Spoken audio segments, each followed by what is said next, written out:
Hey everyone, Chef Geoff here. Welcome to my kitchen. If you're new to the channel, thanks for stopping by. Don't forget to hit the old subscribe button. And a really exciting announcement as well. My amazing partner has made a fancy website for me.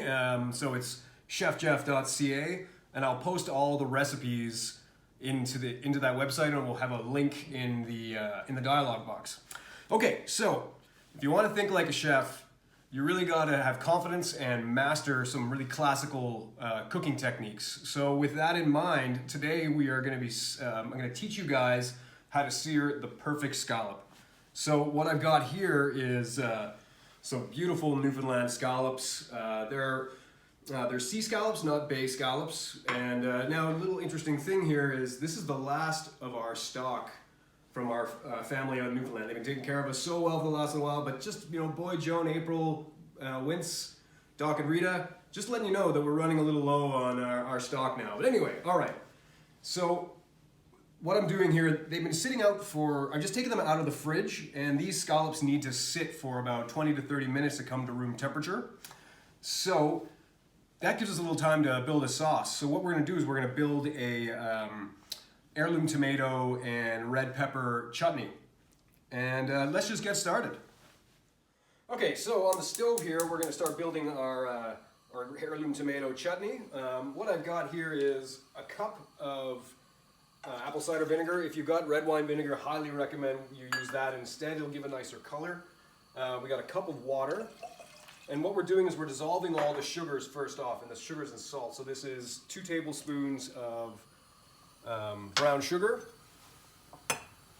and 1 big tablespoon of refined sugar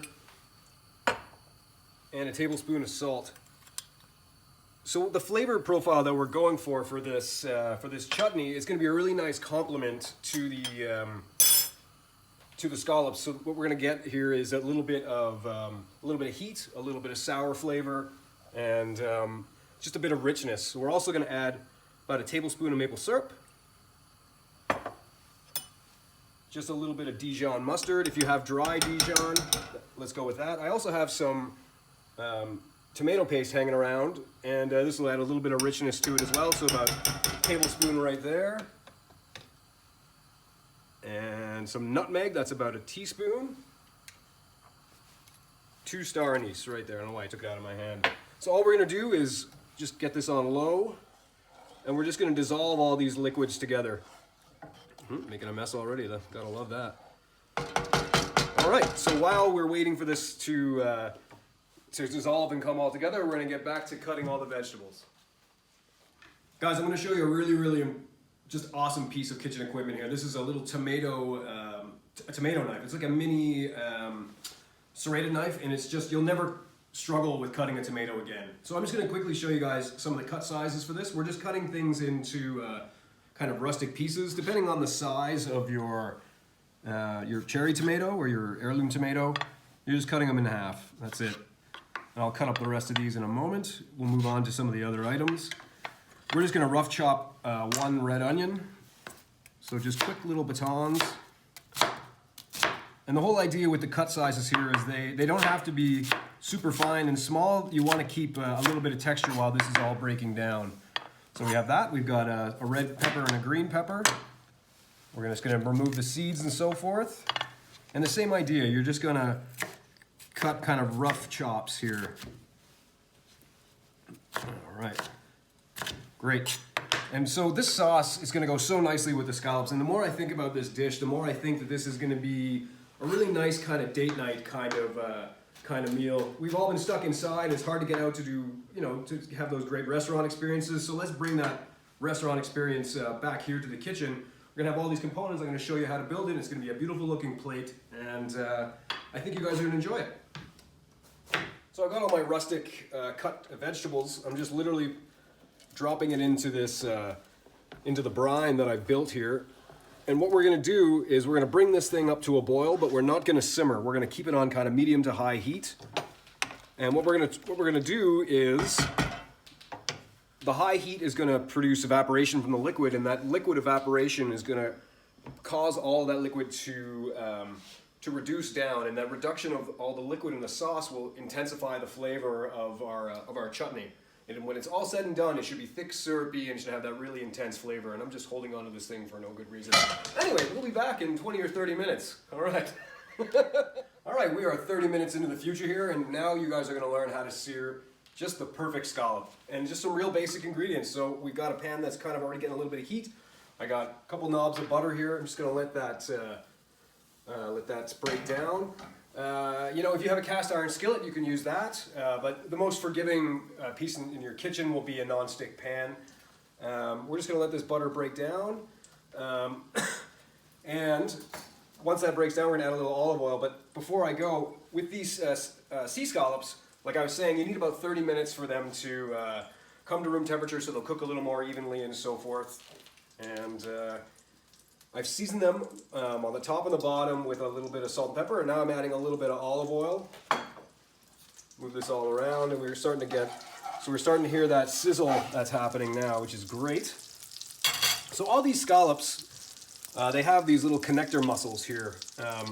You want to always remove them. They are just not tasty, and they're super chewy. So we want to make sure they're all taken off, and I probably should have done that ahead of time, but that's okay. So we're going to drop these down, and once they go in, just let them sit there. Got a fair amount of butter and oil in there, and we're just going to let the oil do the job. And they take about 60 seconds per side. Once they go down, don't agitate them, just let the pan do the work. There we go, now we're starting to get that great sizzle. Now I'm going to turn it down slightly. But once these are in there, don't move them around, just keep them in place and let the heat in the pan do its job. All right. It's already starting to smell so good, just butter, oil, and scallops. Like, that is the most beautiful smell you could come up with in the planet here. One more goes down, we'll get rid of that connector muscle.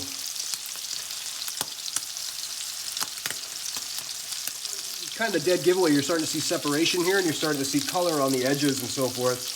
I'm just going to take my spoon, flip it over. There we go. We got a really nice sear on that one. All right.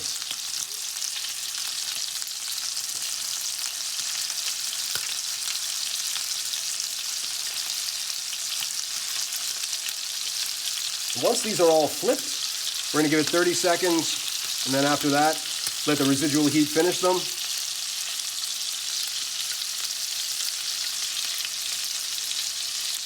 Oh yeah, look at these things. They smell so good. They got a nice little bit of sear on them. And then we're just going to start building our plate so you can see the colors that really have started to come through on our chutney. And what we're going to do is we're going to do a couple of smears, really nice and light on each side. And just look at all the color we got there. It just looks so nice. All right, smear going that way.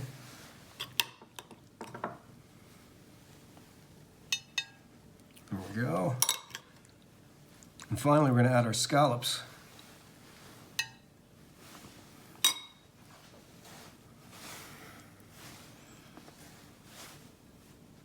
Oh yeah, they look beautiful. Now the last thing we do here is just add a little bit of that butter sauce. This is going to have a lot of buttery, beautiful flavor to it. Just pour it right on top. And the last thing we're going to do is just grate just a touch of lemon zest just to kind of brighten up our plate. All right. So lastly, we got our beautiful seared scallops with our heirloom tomato chutney. Now, the last thing, you got to have a really nice wine with this. So we have some Niagara region VQA, and this is Cave Springs dry Riesling. So from my kitchen to yours, friends, bon appetit.